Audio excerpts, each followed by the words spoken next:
ain't here to negotiate. Unity is all we need. Future's ours at God's speed. Can't fall for no division. Divide and conquer is their mission. So they hid our history, but now we know our legacy. Yeah. Africa, the foundation. Black wealth for generations. Home is where the heart is. They can't do nothing about this. It's the awakening. They ain't ready for the reckoning. No Wakanda, this is Africa. Black wealth, this the black maker. Elders kept the dream alive. Gave us vision, so we gon' thrive. Free your mind, don't fall behind. The real truth ain't hard to find. Corporations in cooperation. The new Africa in operation. Building the homeland, calling our people to the motherland. Allow it, this is destiny. We here now, it's reality, yeah. It's the African dream. Melanin is the light. Welcome to the Africa Must Unite podcast. A podcast dedicated to inspiring African people worldwide to rise up, organize, and struggle for Pan-Africanism, a unified, liberated socialist Africa, the only permanent solution to the exploitation and oppression of African people, no matter where they happen to be born or to live in the world. Now please, welcome the hosts of Africa Must Unite. Building the black maker, calculated like algebra. 2050 is the future, bro. What? Yeah, eyes open, we see the vision. Building Africa, the only mission. Like Omar, if I thunder, we be Pan-African all day. The time is now, this is our moment. We ain't asleep, we ain't dumb. All day, every day, we building our shit. Revolutionary and Pan-African greetings. I'm Mama D. And I'm Brother Neil. And this is the Africa Must Unite podcast. And we are the Pan-African Revolutionary Socialist Party, the PRSP. Yes, indeed. Yes, indeed. We are so happy to be coming to you this month, December 2025.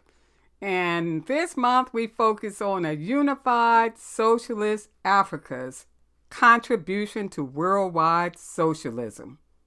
But as always, we start with important dates in the history of African people and other progressive people.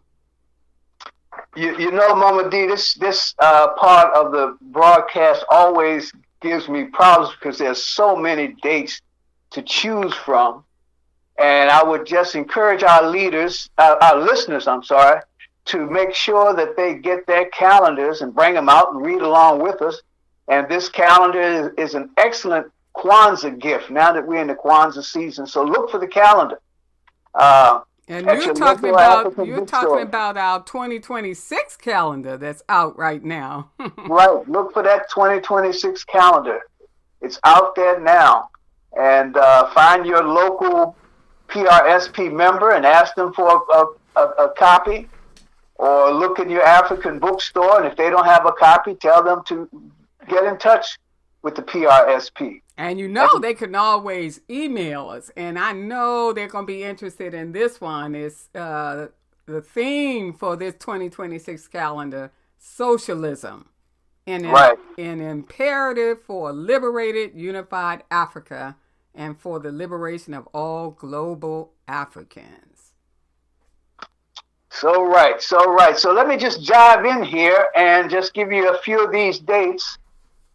On the very first day of December in 1955, Rosa Parks was arrested for refusing to follow the segregated seating laws on the buses in Montgomery, Alabama. This sparked a generation of mass movements for national rights. And it also, from that movement, you also see the Black Power movement. On the 5th of the month, the first All-African Peoples Conference was held in Accra, Ghana in 1958, bringing Africans of all backgrounds and movements from the continent into Accra to organize and strategize. On the 8th, Roberto Sobukwe, founder of the Pan-Africanist Congress of Azania, was born in 1925. On the 10th of the month, the Namibian Women's Day, dozens of women were killed as they were engaging in mass protests in 1954. And also on the 10th, of, of 1956, the MPLA, that is the Popular Movement for the Liberation of Angola, was established. On the 13th of the month in 1903, Ella Baker was born. She was an activist. She organized and trained students, African students who worked throughout the South. And that work led to the building of the Black Power movement. And on that same date, in 1971, more than 13,500 African workers in Namibia went on strike protesting the migrant labor system. On the 21st of 1949, Thomas Sankara, Pan-Africanist and president of Burkina Faso, was born. He was later assassinated, but his work laid the foundation for what we're really seeing today, blossoming in Burkina Faso. And just a couple other dates. On the 25th of the month in 1916, Ahmed Ben Bella, Algerian revolutionary socialist, was born, and he became the first president of Algeria. Also, on the 31st of the month in 1895, Amy Jacques Garvey, that pioneering Pan-Africanist, was born. So these are just a few of the dates, and if you get one of these calendars, they're chock full of dates. They're great for gifts, great for having sit around the house with the children and doing your African history. Oh, those are some powerful, powerful people and events that you mentioned. So that is wonderful. We could go on and on with calendar dates, but we can't do it. We'd like to go on and read, because our calendar, our podcasts are based on the themes of our calendars.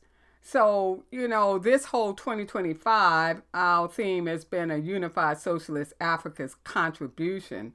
And we looked at that, and we also, let me just take a minute to say what also we did, because we were definitely looking at that a unified socialist Africa is not only possible, it's coming. And we were just looking at different aspects of that and trying to discuss them each month.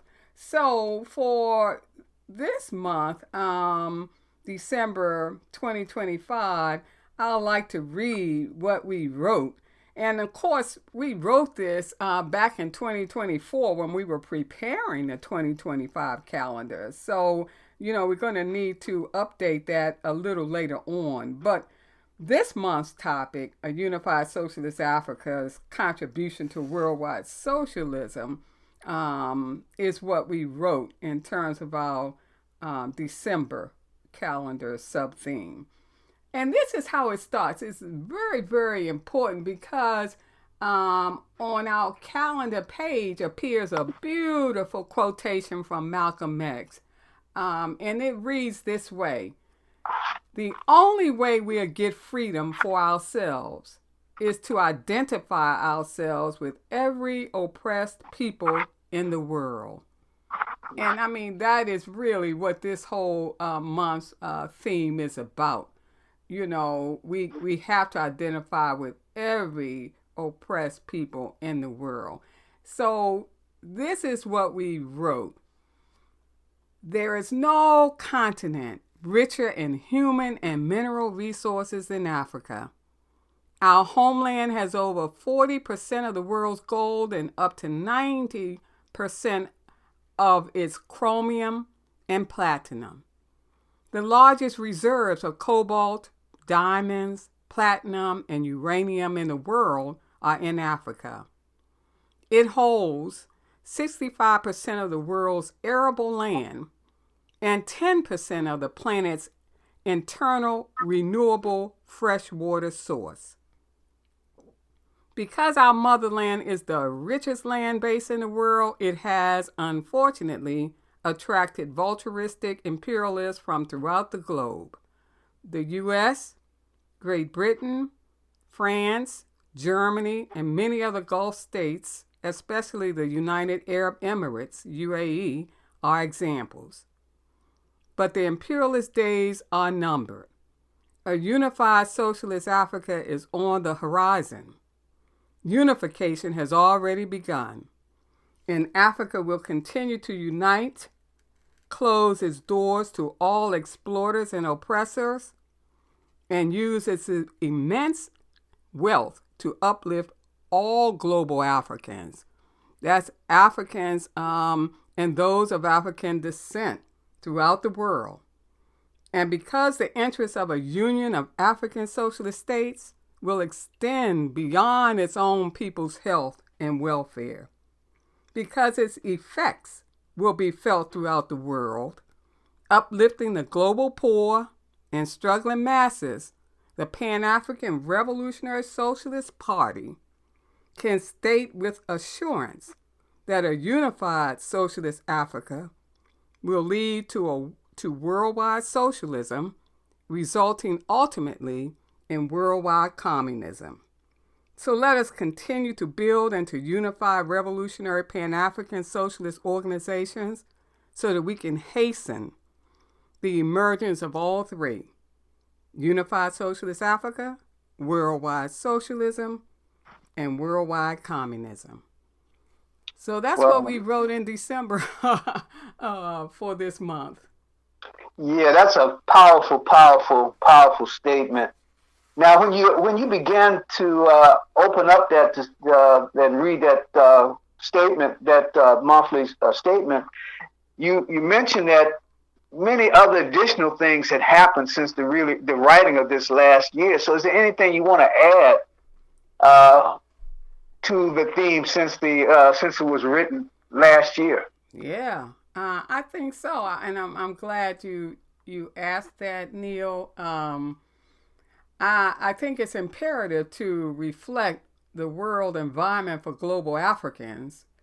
For example, since Trump has come into office as the representative of fascist capitalism in the U.S., we struggle to capture this environment, this more current environment, in a PRSP position paper that we put out a few weeks ago, about a month ago, and it's entitled An Inclusive Analysis of the Current Reality for Global Africans.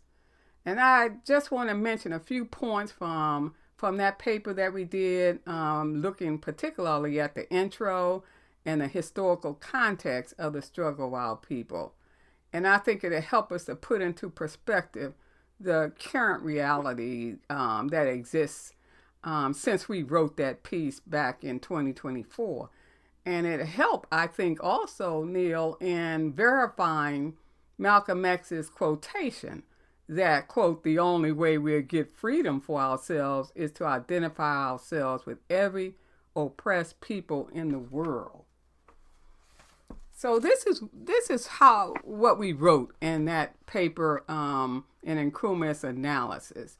What we state is this: periodically, the economic system of capitalism and all of its manifestations comes to a point where, due to its own internal contradictions, the contradiction between the social production of wealth and the private appropriation of profit, contradictions that causes the increased class consciousness of the workers, we witness its irreversible decline, leading to a sharp weakening of capitalism and the disappearance of some of its manifestations. And we are witnessing such a time right now. Today's vulturistic fascist capitalist economic system is being fully unveiled for all global Africans and all the struggling masses worldwide to see. Openly blatant and unmindful of all but its own self-interest, capitalists grown fat on their wealth and power and whoring even for more, have no regard for the exploited and oppressed. This type of capitalism is the result of its weakness. Its unveiling is not what it desires. It's the position that it must take because the people have forced it to unveil. And with its mask removed, it must use tactics to attempt to preserve its hegemony, to divide and conquer, to delay the revolution that is approaching. And we witness such tactics today of dividing and conquering. such things as hatred and lies, distortion, exclusion, villainization of a people, racism, trauma, suppression, imprisonment, murder. But such tactics only delay. They do not halt the people's forward motion, the inevitable revolution. There's positive and negative in everything. The positive impact of these reactionary tactics of our enemy is to unite us against our enemy, since revolutionaries are products of the society against which they revolt. And it is the quantitative buildup of the people unified that leads to a qualitative change, the revolution, namely the overthrow of capitalism and the building of socialism. So that is some of what we did for our introduction, and where we went from there, Neil, as you remember, is that history best rewards us in understanding the dialectical relationship between the intensification of exploitation and oppression and the intensification of our people's struggle for liberation. And we mentioned more than one event, but I just would like to mention one thing. The current condition of global Africa is reminiscent of various moments in a long history of Africans throughout the world. Again, when times look their most bleak due to our enemies' intensification of our exploitation and oppression, Africans find ways to rise up and make revolution. And a good example of that was during World War II, when Africans on the continent were forced to fight on the sides of their various colonial masters.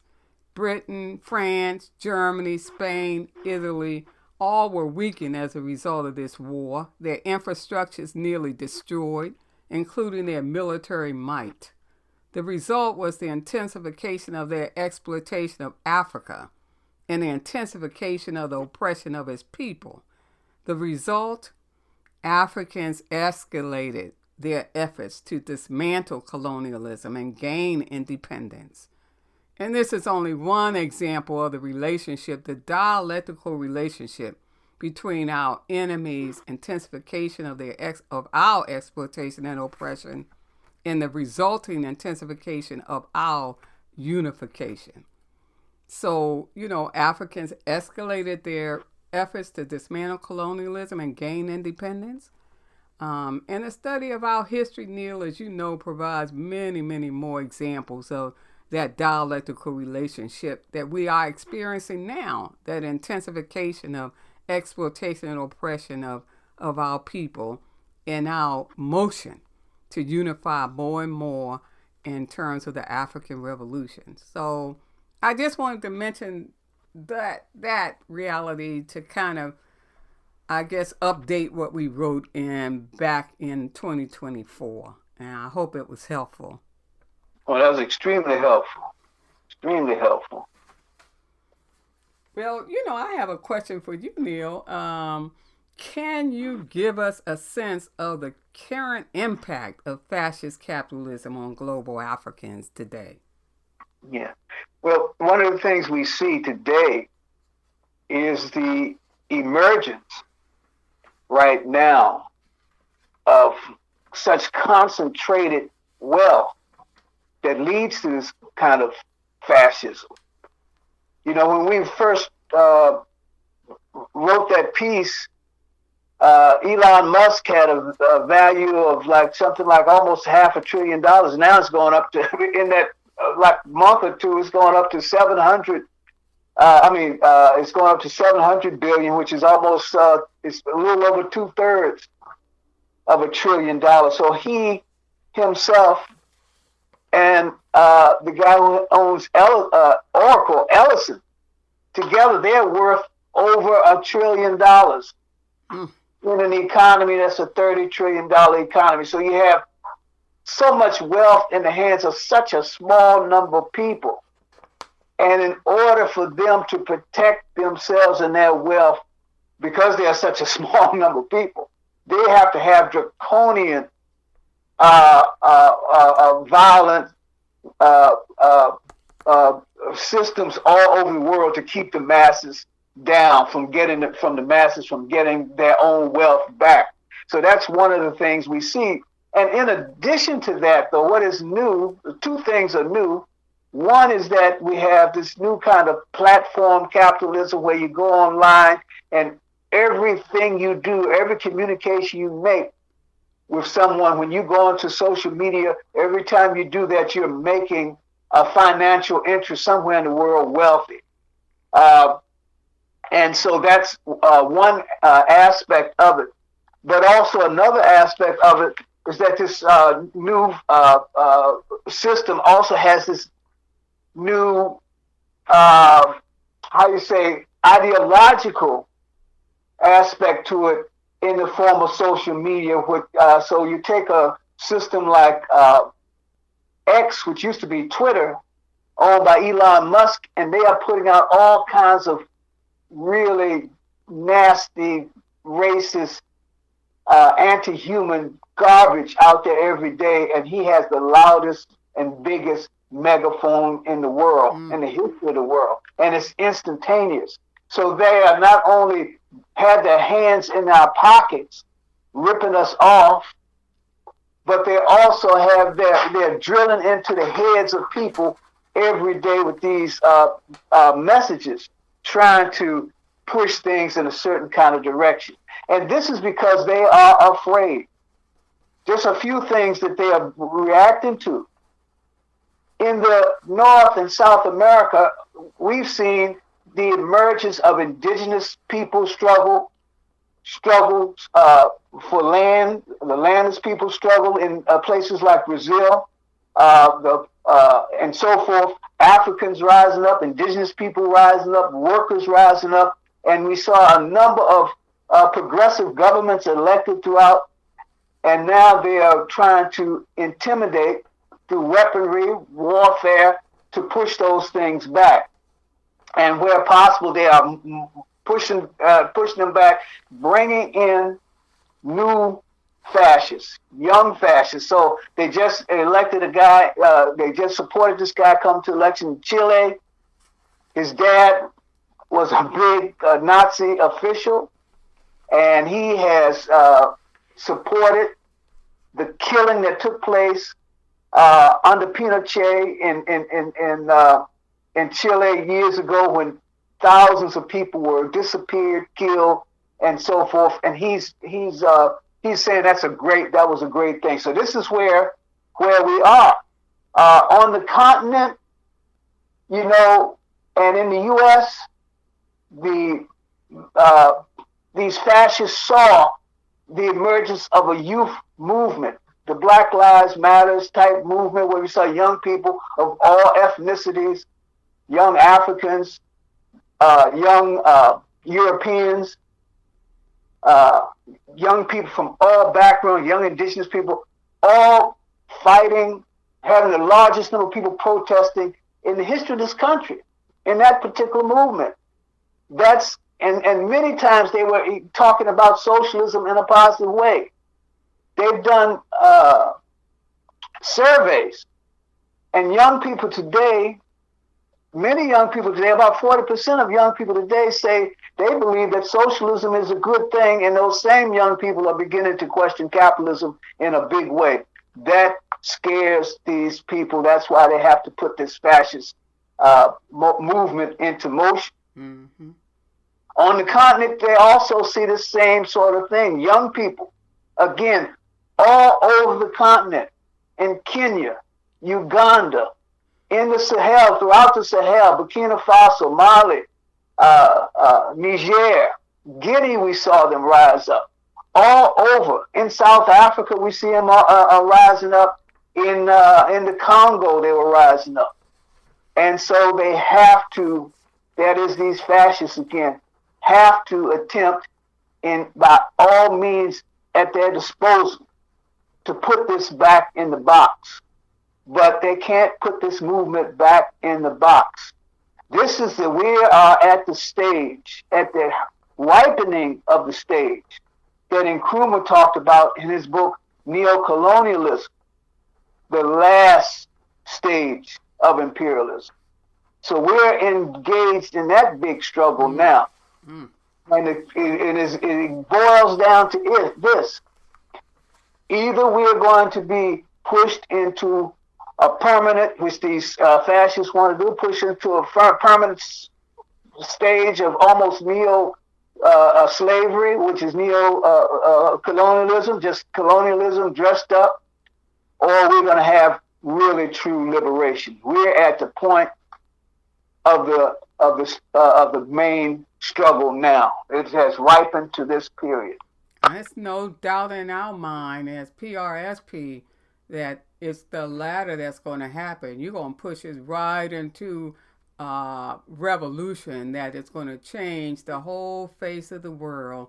And that is what this calendar piece of December is all about. You know, the unified socialist Africa leading to worldwide socialism, leading to worldwide communism. There's no stopping that. It's coming, and we believe that. Now, Mama D, we have this situation that we've talked about, past and present. How do you explain how we're going to reach that victory that you're talking about? We always say, that's a good question, because our solution, we are Nkrumahs. And our solution is based on Nkrumahism. And all that is an ideology. I mean, the main part is an ideology which enables us to design the objective that will ensure the liberation of global Africans. And that objective is Pan-Africanism, a unified socialist Africa. It is an objective that recognizes the importance of a people's land to their liberation. In other words, as Africa is, so are its people. That's why we are Pan-Africanists. As the homeland rises, so do its people. And we believe that land, our land, equals wealth, equals power, equals respect, and of course ends with liberation. It's that kind of formula that we believe in, because you're not going to get anywhere if you don't have control of your land. And we are delighted that our land is Mother Africa, the richest land base on the face of the earth. So once we unify our land, and once we use its wealth for the health and welfare of all global Africans, we're on our way. So we say, we are very thankful that our ideology of Nkrumahism not only points up the objective which ensures our liberation, but also helps us to understand the importance of adopting the most effective strategy and tactics to bring about such an objective. And so, Neil, my question for you, can you discuss some of our primary strategies that we have at this time as a party?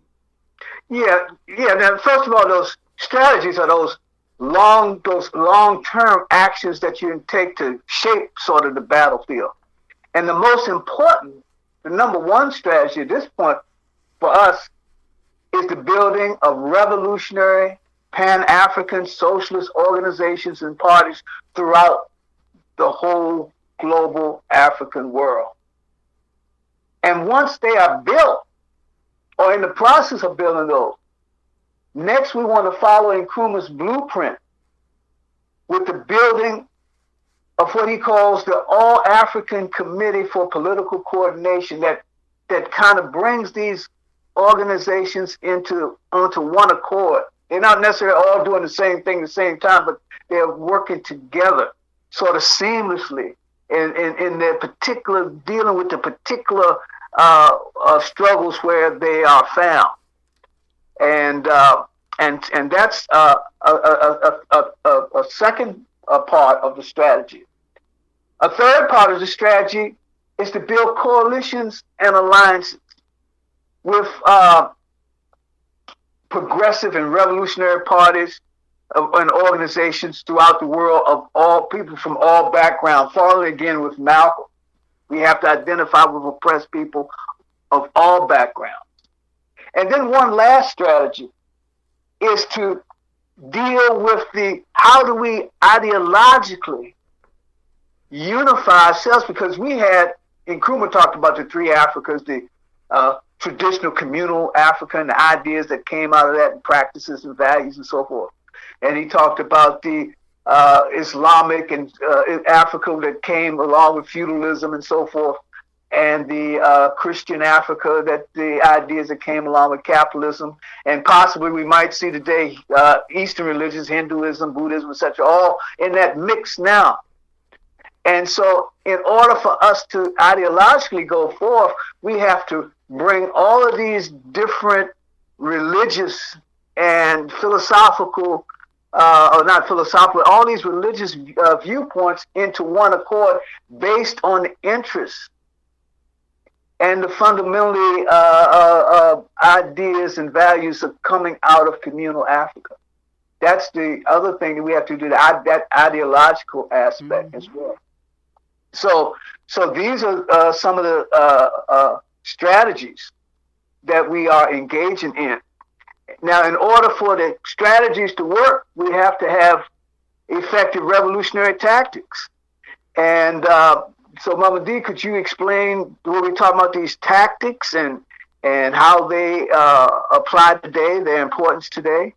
Yes, of course. And, I just want to say something about, your point, such a great point in terms of, the ideological unification that has to take place because of our various experiences with the Western world, the Eastern world, and all of that. But, I think we agree that we believe what is happening today puts front and center our survival and prosperity. And sometimes, oftentimes, when you look at our history, the other matters take a back seat. But also that, we have to respect different people's spiritualities and cultural realities and all of that. And let the most important thing override that, and that is our survival and prosperity. And getting to your point about tactics, we consider tactics the particular actions that are taken organizationally to reach our objective, Pan-Africanism. To guarantee success in reaching our goal, these actions must take place under the auspices of revolutionary Pan-African socialist organizations. And because tactics are dynamic, they must always reflect the requirements of a concrete situation. In other words, they must be suited to the conditions in which they are applied, which requires that we study the concrete conditions of our current reality, the material conditions that our people face today, the level of our people's political consciousness, our subjective conditions, and the enemy's motion, objective conditions. And today, we embrace primarily two important tactics: political education leading to armed struggle, and armed struggle in the service of political education. In other words, what we choose, the choice will depend on where we live. If we're at home, what might work best for us is armed struggle in the service of political education. We can learn. We can't suffer no more at the hands of these puppets that are in place on our motherland. So what we find happening and has happened is that kind of revolutionary, progressive armed struggle that takes place to overthrow a neo-colonial puppet. And that helps maybe advancing political education at home. Now, we who are in the African diaspora, we are compelled to deal with political education that leads to armed struggle. So, it depends on where we live and in different parts of the world, what tactics we might use. But I just want to say this, Neil, and add one additional point. And that is that individual members of revolutionary Pan-African socialist organizations also have a tactical role to play in our struggle to build a unified socialist Africa. And that role is to shed, as much as we can, our capitalist socialization. Because it's no doubt that we are affected by the anti-human beliefs and values such as individualism, arrogance, and male chauvinism that we are exposed to living in a capitalist-dominated world. So we are actually challenged to become humanists, to become collectivists, to become egalitarian. We cannot build a unified socialist Africa if we are not building our incremental socialist selves simultaneously. The two are dialectically connected. So when our people see us, our revolutionary Pan-African socialist organizations, and our individual selves struggling to shed our capitalist socialization, they should see the socialist Africa and the socialist world that is coming. It's a seeing, a political education which will, advance, which will inspire our people to join our struggle and aid in our march to victory. So I think we have organizational and individual tactics that we must adopt. I hope that answers some. Yeah. So that's really, we wanted to add a little more to what we had written and back in 2024 for our calendar 2025, because you got to get started the year before and putting it together. So we hope you've been with us all year, and always you can look and you can listen in or link to SoundCloud or some other listen. I said they're wrong. And just go to our web site, and you can click on any of these podcasts that you might have missed. But next year, wow, that's next month. Next month, January 2026, our focus will be on our 2026 calendar, and that theme is, as we mentioned, socialism, an imperative for a liberated, unified Africa and for the liberation of all global Africans. And some may say, well, why this focus, And some think that we can have a unified Africa without socialism. And for us, that means just a capitalist Africa, a unified capitalist Africa, which would be weak in regard to the rest of the capitalist world. So it would just mean a neo-colonial continent. So you can't talk unification without socialism. And that calendar 2026 will explore that whole idea. So yeah. So join us next month, January 2026, when we will discuss why socialism. Meanwhile, visit our website, PanAfricanRevolutionarySocialistParty.org. Email us at panafricanrsp@gmail.com. Like us on SoundCloud.com. Visit us on YouTube. Many of our Africa Must Unite podcasts are on YouTube. And just getting back to what you had mentioned earlier, Neil, is that if you want a 2026 calendar, reach out to us, email us at panafricanrsp@gmail.com so that you can get that calendar to talk about the imperative of socialism for our unified Africa. And remember, organization is the key. And we want to stress this because, as we say, this thing is maturing. And if you've been listening to the podcast, if you've been following us, if you've been going to the website, and if you agree, think about joining us. Join us, the Pan-African Revolutionary Socialist Party, or some other revolutionary Pan-Africanist socialist organization. A union of African socialist states is on the horizon. It's on the horizon. Happy New Year, everybody. And you can be part of it. Yeah. So how we gonna move forward to a brand new world that we actually deserve to live in?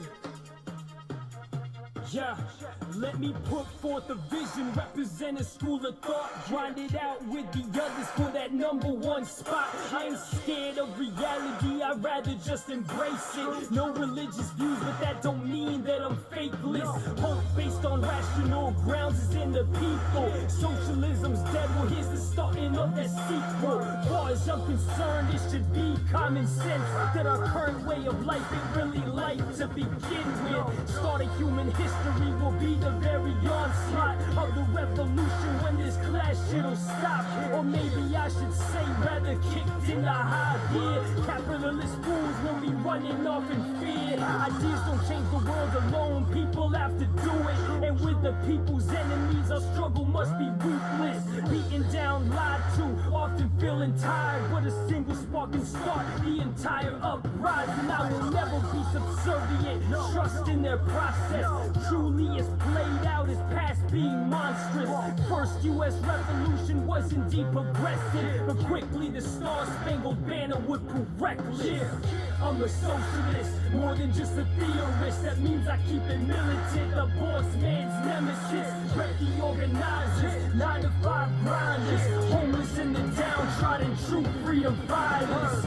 I'm a socialist, more than just a theorist. That means I keep it militant, the boss man's nemesis. Rep the organizers, 9 to 5 grinders, homeless in the downtrodden, true freedom fighters. Some think rebelling is itself just enough, like ideology and theory isn't relevant and such. To be real though, that is paramount to our death, a reactionary suicidal ending to our steps.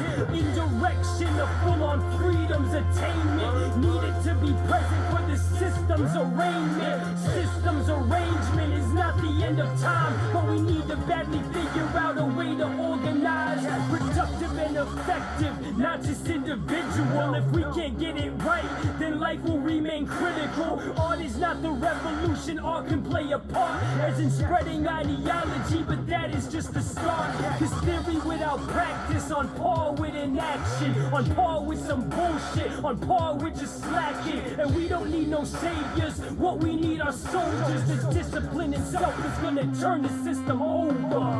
I'm a socialist, more than just a theorist. That means I keep it militant, the boss man's nemesis. Rep the organizers, 9 to 5 grinders, homeless in the downtrodden, true freedom fighters.